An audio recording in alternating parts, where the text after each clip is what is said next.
More than 70% of the world's most advanced chips are made on a single island, by one company most people have never heard of. The engineer who built it was 52 when Texas Instruments passed him over for the top job in 1983. His career appeared to be over. 4 years later, Morris Chang founded a company in Taiwan that the modern world now cannot function without. It began not in a lab, but in wartime China.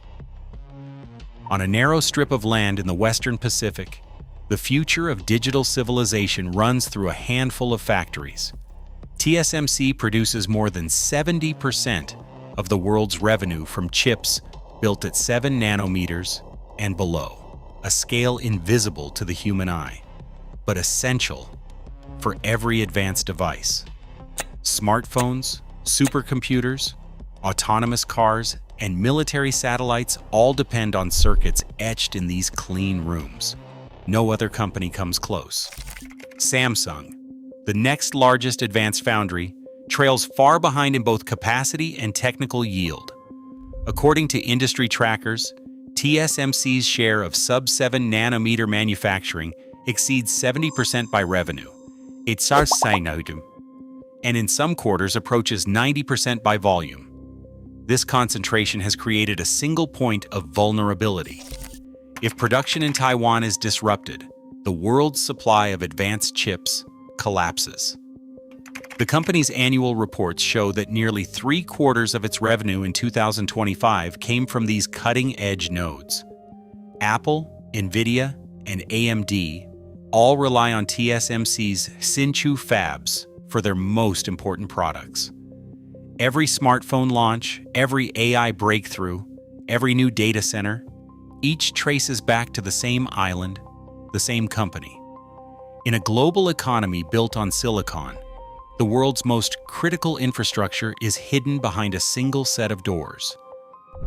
Morris Chang was born in July 1931 in Ningbo, a port city on China's eastern coast. His childhood unfolded against the backdrop of war.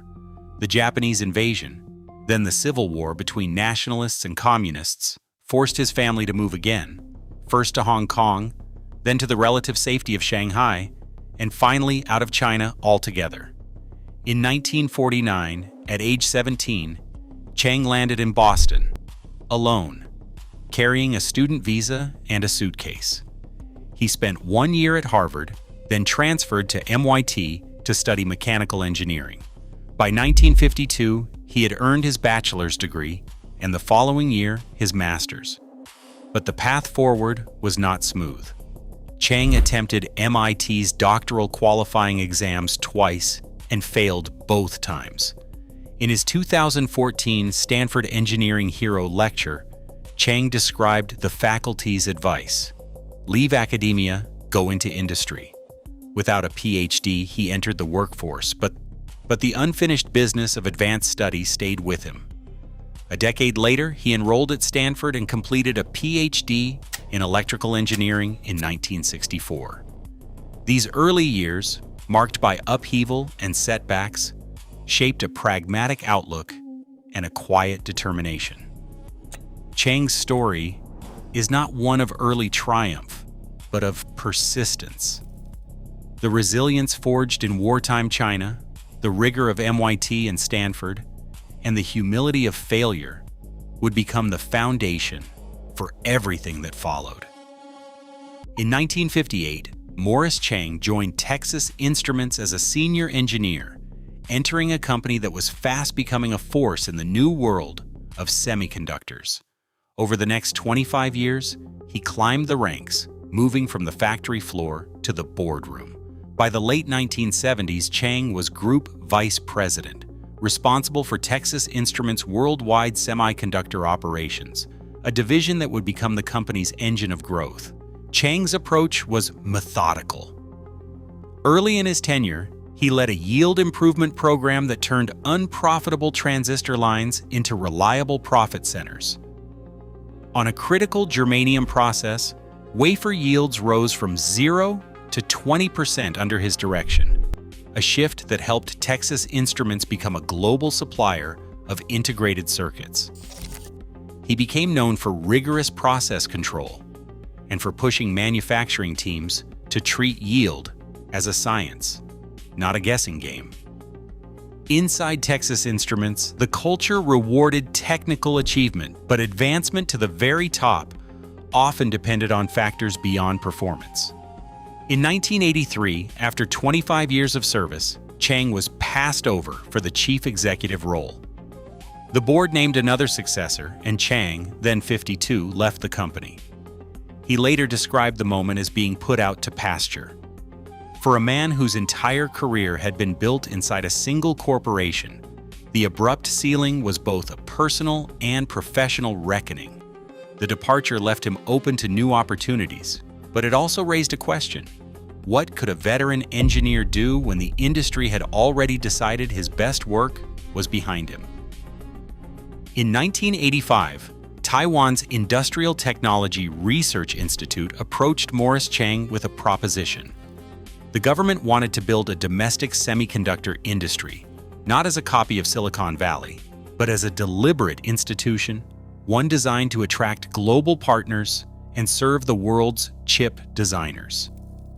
Chang accepted the challenge, bringing decades of manufacturing expertise and a reputation for operational discipline. The plan was precise. The Executive Yuan's Development Fund would provide nearly half the capital, about 48%. Philips, a Dutch electronics giant with deep experience in process technology, agreed to contribute equipment, know-how, and 27% of the equity.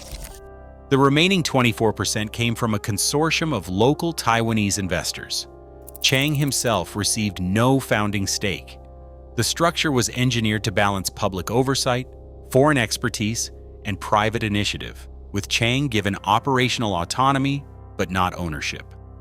To avoid the risk and delay of building from scratch, the new company, Taiwan Semiconductor Manufacturing Company, leased its first plant, Fab Y, from ERSO, a division within ITRI.